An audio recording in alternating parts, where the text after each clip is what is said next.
Hi, my name is Will Nunziata, New York City-based director and creator of theater, television, and film, and also proud Phoenix Global Artist Ambassador. Today, I am thrilled to be speaking with the renowned singer-songwriter, Ray Lambiase. For more on the incredible Ray, you can read more about him right below this video, but in the meantime, here is a sneak peek at the amazing talent of Ray with his song, I Need You.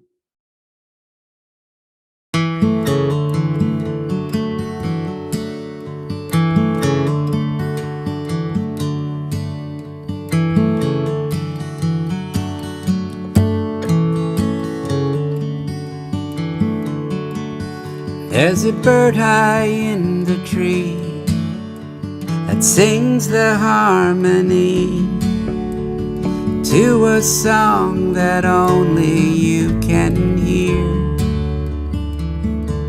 that only you can hear, only you can hear. There's a secret time has missed, held tightly in my fists, a map that leads where only you can go, where only you can go, only you can go. I need you more than you need me. Well, hello, Ray. How are you? Hi, Will. I'm just fantastic, thanks. Ray, it is so nice to finally meet you. I've been able to, for a few weeks, go down the Ray rabbit hole. You are an incredible singer-songwriter, and I'm so excited that the audience just got a little sneak peek of your incredible talent with your song, I Need You. Talk to me a little bit about what was behind the making of that song for you. Well, that was originally intended as a pandemic exercise. I wrote that song and recorded it right here, right, standing right where you're looking at, as you might even recognize it, and played it live in one take all the way through and sent it to four friends actually. And they all recorded their parts and recorded their videos with their iPhones, sent everything back to me, and we put it all together and just caught lightning in a bottle. And when I went into the studio to record the new album, The Road Ahead, we always intended to record that song and do a studio version of it. But it turned out that we realized that we had caught some kind of magic with that live performance. And rather than do a studio version of it, we just remixed and mastered that original live recording. And it's just somewhat touching. And there's actually a lesson there about studio recordings and trying to capture the energy and the electricity sometimes of something spontaneous and live. Ray, I think it's also a lesson as an artist to not overthink and to just do the thing, because you never know through the doing where, like you said, there's going to be those lightning in a bottle moments. And I think it's a great lesson for young artists out there who might overthink, ooh, I don't know how to put this out. It's on an iPhone, or ooh, it's not in the studio by some. No, if there's anything we learned as artists during these times, it's maybe sometimes doing it yourself. There's perfection in the quote unquote imperfection.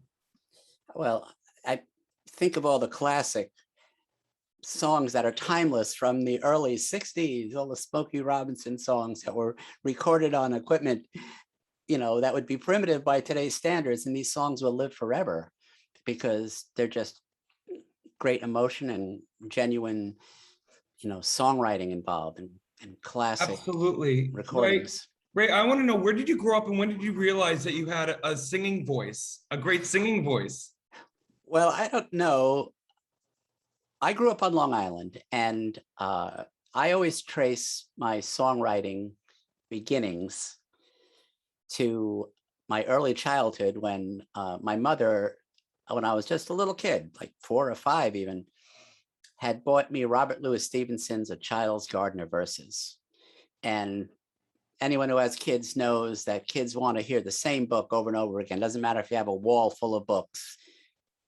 And that was the book I wanted read to me over and over again. And I just fell in love with poetry at a very early age. And I got a guitar for Christmas. I actually taught myself to play the piano. I was always driven musically. We didn't have a piano, but my neighbor did. And as a young lad, I used to go over to my neighbor's house and ask to play their piano. And I taught myself to play the piano on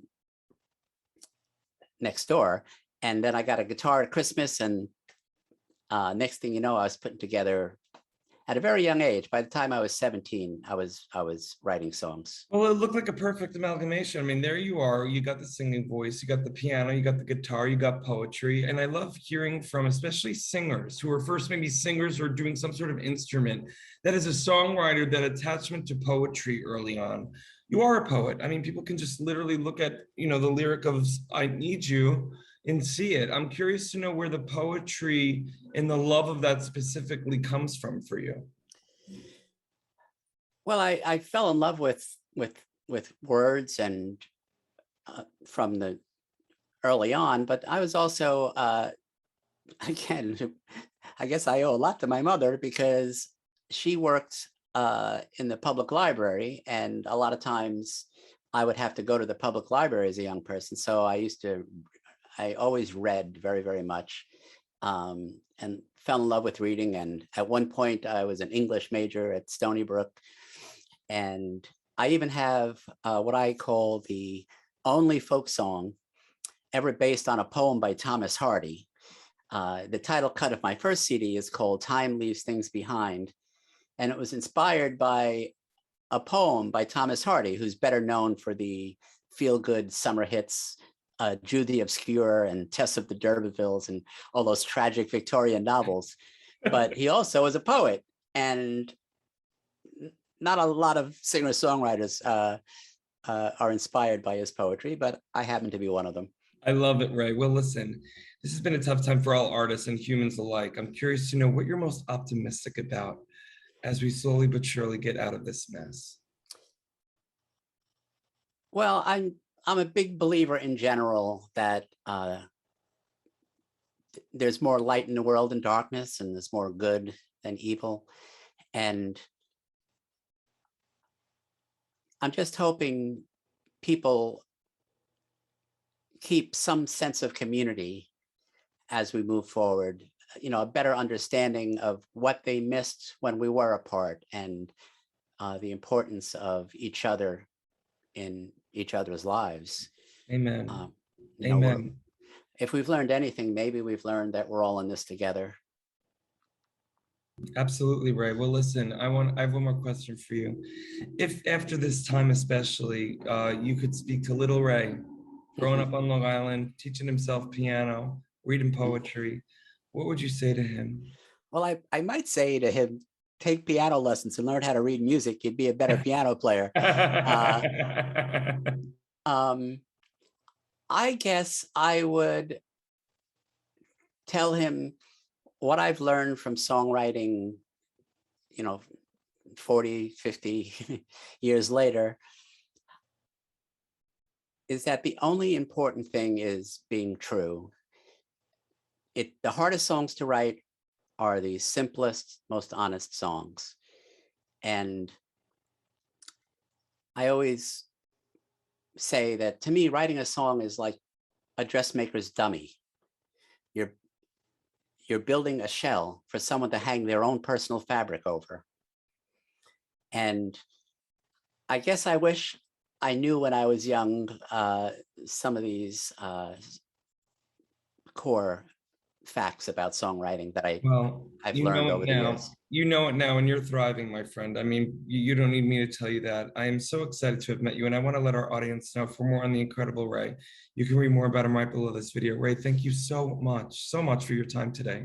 Oh, my pleasure, Will. It was great. Thanks. It was nice to meet you.